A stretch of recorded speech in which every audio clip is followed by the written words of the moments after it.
These are the voices that surrounded UPHS Marquette from early Thursday until Saturday morning.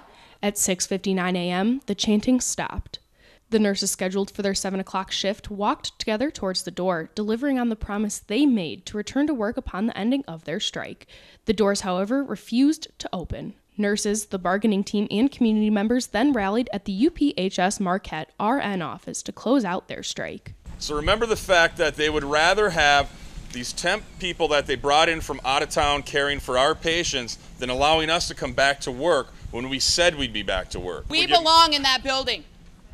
We belong in that hospital. Yes. There is nobody better to take care of our patients than us. We are not in agreement with the safety of our patients right now. Those patients need to be cared for by us. Although UPHS Marquette said in a statement Friday that the replacement nurses needed to be hired for a minimum of 5 days and would continue to work until Tuesday, the nurses were encouraged to show up for their regularly scheduled shifts unless they were called off by the hospital. The community left waiting to see what they could do in support of their nurses. But they didn't wait long. The community organized what they called an informational picket to show their support for the UPHS nurses. We've decided that the community, it's our time to step up.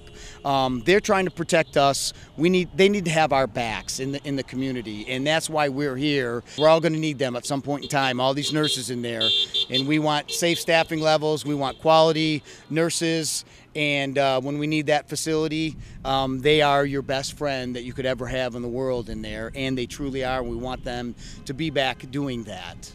From young to old, even members of other local unions showed up, carrying signs and repeating chants of their own. When you've already worked a 12-hour shift and they're asking you to do 16, that's just not safe. They already have, laws in place for truckers, so they don't drive too much. I think the same thing needs to be in place for nurses. There's no reason why they should be forced to work those hours. Medical personnel that rely on UPHS Marquette services also traveled to show their support.